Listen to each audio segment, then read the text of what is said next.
चलिए शुरू से शुरुआत करते हैं और समझते हैं वैदिक साहित्य को, क्योंकि इससे पिछले वीडियो में हम समझ चुके हैं ऋग्वैदिक काल को। और अब हमारे लिए ये जानना बहुत ज़रूरी है कि इस काल को हम भारतीय इतिहास के सबसे बेहतरीन युगों में से क्यों मानते हैं, क्योंकि इसका साहित्य जो कि आज भी हमारे धर्मों की पूंजी बना हुआ है वो क्यों इतना प्रखर रहा, क्यों इतना बेहतरीन रहा। ये समझने के लिए आपको इस वीडियो को पूरा देखना पड़ेगा। दोस्तों, वैदिक साहित्य की बात करें तो वैदिक साहित्य में सबसे पहले आते हैं वेद, फिर आते हैं इनके ब्राह्मण ग्रंथ, और फिर इसके बाद में आरण्यक, और इसके बाद में फिर आते हैं उपनिषद जिन्हें हम वेदांत कहते हैं। और ये सब जो हमारे धर्म या फिर हमारी संस्कृति है उनके आधार माने जाते हैं। भारतीय संस्कृति को कुछ अलग अलग भागों में बांटा जाता है और ये भारतीय संस्कृति का प्रारंभिक रूप माना जाता है, जिसे हिंदू या सनातनी परंपरा कह सकते हैं। इसके बाद में 6वीं शताब्दी में जैन, बौद्ध और जो हिंदू धर्म मिलकर भारतीय संस्कृति का निर्माण करते हैं। और फिर जो 11वीं सदी के बाद में इस्लामी सभ्यता आती है, फिर वहाँ पर से इंडो इस्लामिक सभ्यता का विकास होता है। तो यहाँ पर से जो भारतीय संस्कृति है उसका पहले चरण की शुरुआत होती है, इसलिए इसके मायने बढ़ जाते हैं। वेदों के बारे में जानें तो जो वेद हैं वो विद धातु से बने हैं, और जिसका अर्थ होता है जानना या ज्ञान प्राप्त करना। यानी कि वेदों का सीधा सा अर्थ यह है कि वह ग्रंथ जहाँ पर से हम सीधे तौर पर हमारे धार्मिक रीति रिवाजों और संस्कृति का ज्ञान प्राप्त कर सकते हैं। वेदों के जो संकलन करता है वो वेद व्यास है। आपको ये बात याद रखनी चाहिए कि जो वेद है या फिर उपनिषद है, पुराण है, ये लिखित ग्रंथ नहीं है, ये संकलित ग्रंथ है। यानी कि ये बहुत वर्षों से, बहुत सदियों से परंपरा के रूप में चलते रहे। पिता ने पुत्र को सुनाया, फिर उसने अपने पुत्र को सुनाया। इस तरह से दादा नानियों की कहानियों की तरह ये चलते रहे। और फिर किसी को लगा कि संकलित कर लिया जाए, तो जिन्हें लगा वो थे वेद व्यास, और इन्होंने बहुत सारी चीज़ें लिखी। इन्हें वादरायण भी कहा जाता है, और कहा जाता है कि वेद व्यास पूरा एक समूह था। लेकिन कई लोग कहते हैं कि वेद व्यास एक सिंगल पर्सन थे जिन्होंने इतनी सारी चीज़ें लिखी, क्योंकि वेद व्यास ने वेद लिखे, वेद व्यास ने महाभारत लिखा, वेद व्यास ने आरण्यक के, उपनिषद, बहुत सारी चीज़ें जो पुराण हैं वो वेद व्यास ने लिखे। इसलिए वेद व्यास को एक व्यक्ति के रूप में मानना थोड़ा सा अपच सा है, क्योंकि वेद व्यास इतनी सारी चीज़ें कैसे लिख सकते हैं। अन्य नाम की बात करें तो जो अन्य नाम है वेदों के वो है अपौरुषेय, अनंत, ध्रुति साहित्य और संहिता। संहिता जिनमें सबसे महत्वपूर्ण है, इन्हें जाना जाता है। अब वेदों को देखते हैं तो वेद कितने हैं? वेद 4 हैं, ऋग्वेद, यजुर्वेद, सामवेद और अथर्ववेद। ये चारों अलग अलग चीज़ों से संबंधित है। जैसे पहला वेद जो धार्मिक नियम है या फिर अलग अलग कारणों से, और जो ऋग्वेद है इसका जो ईरानी जो परंपरा रही, जरुस्त्र जो धर्म था उसका जो ग्रंथ है अवेस्ता, उससे इसकी तुलना की जाती है, उसकी इससे तुलना की जाती है, आपको समझना चाहिए। इसके बाद में हम अब पर्टिकुलर एक एक वेद को समझते हैं। जो ऋग्वेद है वो सबसे प्राचीन है, यानी कि सबसे पहले ऋग्वेद को लिखा गया, फिर यजुर्वेद को लिखा गया, फिर सामवेद को लिखा गया, और सबसे आखिर में अथर्ववेद को लिखा गया। तो इससे सबसे नवीनतम वेद किसे कहा जाता है? तो अथर्ववेद को कहा जाता है। अब देखिए, अब हम ऋग्वेद को देखते हैं। सबसे प्राचीन और सबसे बड़ा कौन सा वेद है? तो वो ऋग्वेद है। अब इसका उपवेद क्या है? तो आयुर्वेद है। इनके ब्राह्मण ग्रंथों को भी हम बाद में देखेंगे, और वेद और ब्राह्मण ग्रंथ के जोड़े बनाने के लिए पूछ लिए जा सकते हैं, वेद और उपवेद के जोड़े बनाने के लिए पूछ लिया जा सकता है, और सीधे सीधे इनके क्रम को जमाने के लिए पूछ लिया जा सकता है। और कई बार इस तरह से प्रश्न भी बनते हैं जिन्हें हम आगे समझेंगे। पुरोहित, होत्र, मंडल 10, सूक्त 1028, 2 से 7 मंडल जो है वो वंश मंडल है। वंश मंडल यानी कि यहाँ पर हमें अलग अलग वंशों के बारे में जानकारी मिलती है, और इससे वेद न केवल एक साहित्यिक ग्रंथ बल्कि एक ऐतिहासिक ग्रंथ या इतिहास के ग्रंथ की सूची देने वाले ग्रंथों की सूची में भी ये शामिल हो जाते हैं। तीसरे मंडल में जो ऋग्वेद का तीसरा मंडल है, वह जो कि विश्वामित्र द्वारा लिखा गया गायत्री मंत्र यहाँ पर हमें देखने को मिलता है। तो यहाँ पर प्रश्न बन सकता है कि गायत्री मंत्र की संकलन या फिर गायत्री मंत्र किस वेद में हमें देखने को मिलता है, तो वो है ऋग्वेद। गायत्री मंत्र सावित्री जो सवित्र है यानी कि सूर्य देवता है, उन्हें समर्पित है। इसका जो 7वां मंडल है वो 10 राज्य या 10 राज्य युद्ध की जानकारी देता है, जो कि भारत का पहला युद्ध है। साहित्यिक दृष्टि से साहित्यिक प्रमाण के रूप में 7वां मंडल में 10 राज्य या 10 राज्य युद्ध भारत की भूमि पर लड़ा गया पहला युद्ध है। यह युद्ध परुषणी यानी कि रावी नदी के किनारे लड़ा गया और सुदास जो कि एक राजा थे, उन्होंने विश्वामित्र को हटाकर ऋषि वशिष्ठ को अपना पुरोहित बना दिया। इससे जो विश्वामित्र थे वो नाराज हो गए और विश्वामित्र ने 10 राज्यों का एक संघ बनाया और आक्रमण कर दिया भरत के जो त्रिस्तु या भरत कबीले के प्रमुख राजा थे, उनके खिलाफ युद्ध की घोषणा कर दी।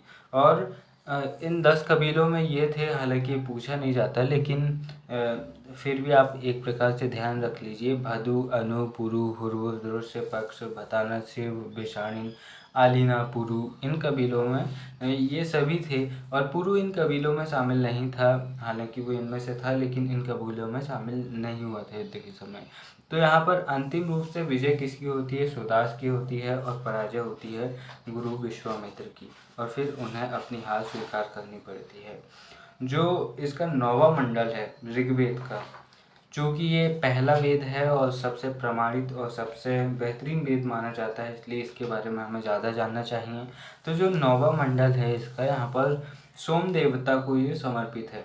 सोम देवता क्या है? तो सोम एक प्रकार का रस है, कहते हैं कि एक पेड़ का रस है, और इसको जो है इंद्र देवता पीते हैं, और इंद्र जो है वो देवताओं के राजा हैं, इसलिए इसका महत्व बढ़ जाता है और इसे भी एक देवता की श्रेणी में रखा जाता है।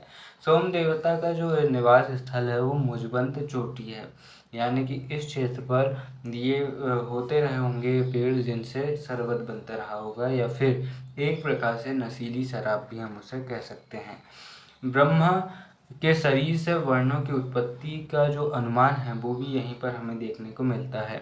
ब्राह्मण का जन्म ब्रह्मा के मुख से हुआ, क्षत्रिय का ब्रह्मा की भुजाओं से, वैश्य का ब्रह्मा की जांघों से और शूद्र का ब्रह्मा के पैरों से, और ये वर्णों की उत्पत्ति की जानकारी हमें यहाँ से मिलती है। अब आप इस उत्पत्ति को अगर मानते हैं तो सोचिए कितनी इनलॉजिकल है। यहाँ पर आप जिनकी पूजा करते हैं, हम तो अक्सर भगवान के पैर ही छूते हैं ना, तो अगर हम ये मानते हैं कि भगवान का सबसे पवित्र स्थल उनका मुख है, तो क्या उनका सबसे गंदा स्थल उनके पैर हैं? अगर ऐसा है तो फिर हमें उनके पैर नहीं छूने चाहिए, हमें उनका मुख छूना चाहिए। दोस्तों, ये बात है कि भगवान का हर कण बहुत बेहतर होता है, बहुत महान होता है, और उसके संपर्क में आने से कोई भी उद्धार होता है किसी का भी, अगर हम धार्मिक नज़रिए से सोचते हैं तो फिर ऐसा क्यों होता है कि मुख से जन्मे ब्राह्मण का सम्मान ज़्यादा और पैरों से जन्मे शूद्रों का सम्मान नहीं? यहाँ पर हमने समझने में गलती कर दी। यहाँ पर जो या ये सिद्धांत बनाए या फिर जो परंपराएं बनी वो कर्म के आधार पर बनी, और हमने फिर उन्हें जन्म के आधार पर बनाकर जाति व्यवस्था में ऐसा बदला कि आज भी यह हमारे हाथ में नहीं आ पा रही है और हम जातिवाद से बाहर नहीं आ पा रहे हैं।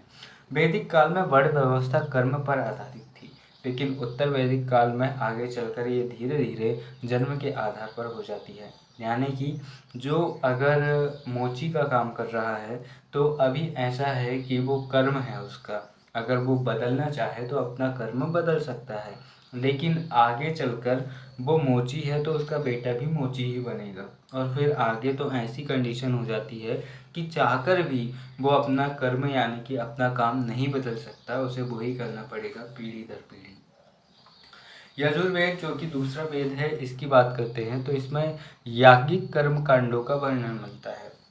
जो यज्ञ होते हैं उनके जो मंत्र वो एक स्वर के रूप में हमें यहाँ पर देखने को मिलते हैं, और वेद की बात करते तो इसके दो भाग है, कृष्ण यजुर्वेद जो कि गद्य और पद्य दोनों में है, और इसके पुरोहित और जो शुक्ल यजुर्वेद है वो पाजस्यनिनी ये या संहिता इसे कहा जाता है। अब दोस्तों जो इसके पुरोहित है यजुर्वेद के वो है अथर्वयु, और उपवेद है वो है धर्मवेद।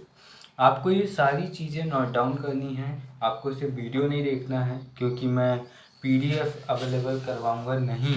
इसके पीछे ये वजह है ताकि आप कुछ चीज़ें खुद से करें, क्योंकि जब हमें पीडीएफ मिलती है तो हम सीधे तौर पर या तो उसका प्रिंट आउट निकला लेते हैं, या फिर हम पीडीएफ से ये सोचते हैं कि हम पीडीएफ से लिखेंगे भैया, लेकिन वो पीडीएफ कई दिनों तक पड़ी रहती है और हम लिखते ही नहीं हैं, और फिर हमें तब ध्यान आता है जब हमारे एग्ज़ाम सर पर होते हैं।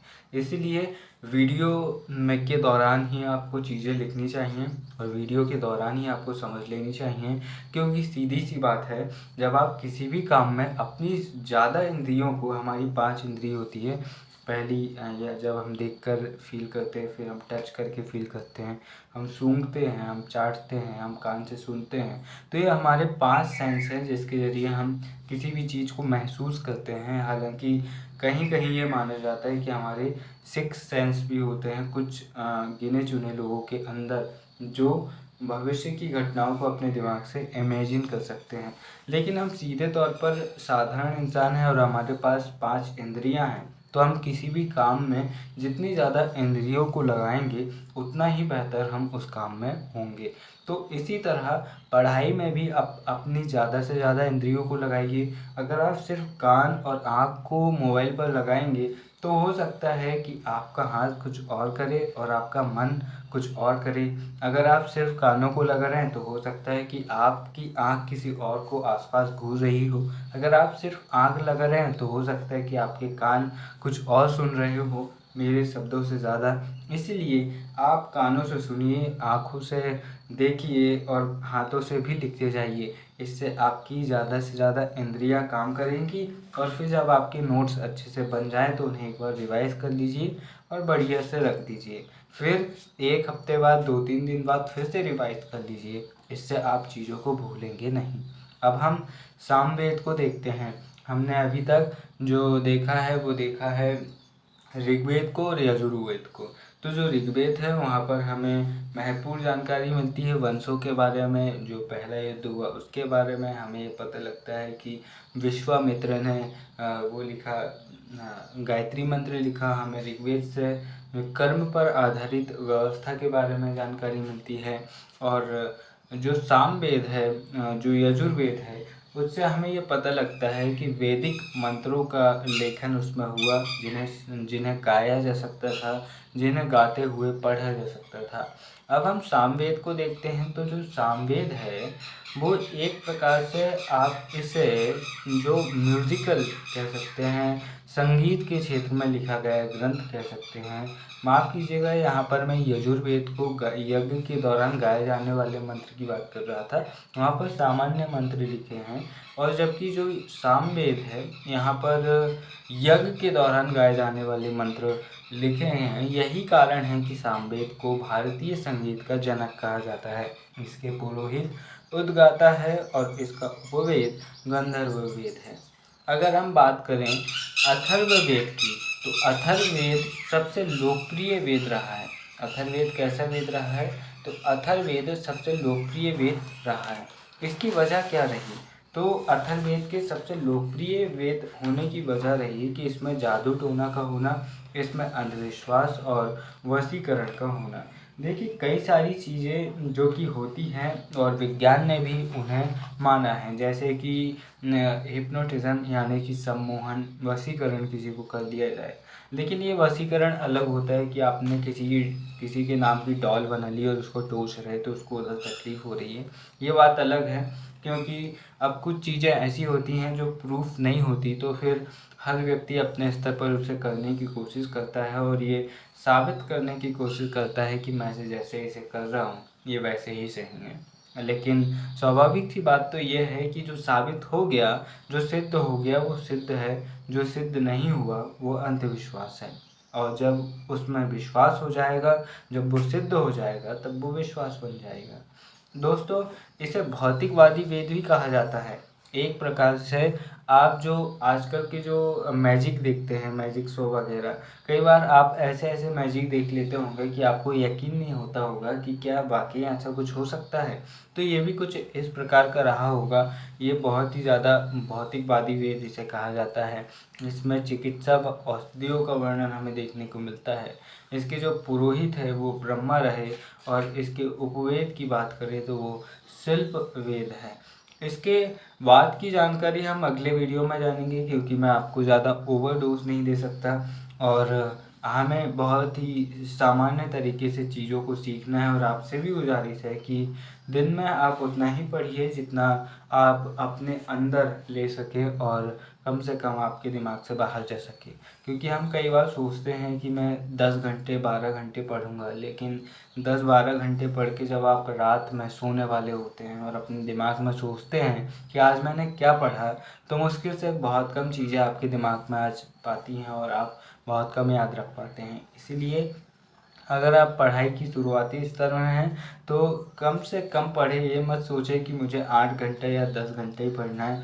आप 4 घंटे पढ़िए, फिर 6 घंटे पढ़िए, फिर 7 घंटे पढ़िए, फिर 8 घंटे, फिर 9 घंटे। और एग्ज़ाम के टाइम पर जब रिवीजन करते हैं तो तब सिंसियर स्टूडेंट्स तो 12-13 घंटे तक भी रिवीजन करते हैं, पढ़ते हैं। इसीलिए शुरुआत का स्तर जो है वो छोटा रखिए, धीरे धीरे अपनी हैबिट बनाइए। क्योंकि ऐसा ना हो कि आपने कहा कि मैंने आज 12 घंटे पढ़ा और किसी ने 12 घंटे में जो पढ़ा उसी से एक सवाल पूछ लिया तो आपको बना ही नहीं। तो यहाँ पर सीधी सी बात यह है कि उतना ही पढ़िए जितना आप ले सकें, और धीरे धीरे अपनी कैपेसिटी को बढ़ाइए।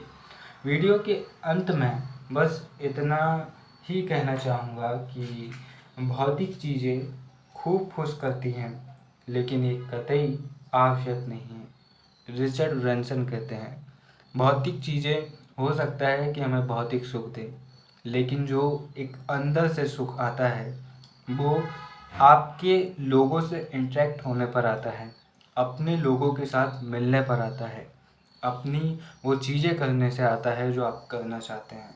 क्योंकि भौतिक सुख क्षण भर का होता है, जो लंबा सुख है वो आपके कर्मों से आता है। इसीलिए अच्छे कर्म कीजिए, अच्छी संगत रखिए, अपने परिवार के साथ खुश रहिए। फिर मिलते हैं अपने किसी और वीडियो में। तब तक के लिए नमस्कार, जय हिंद।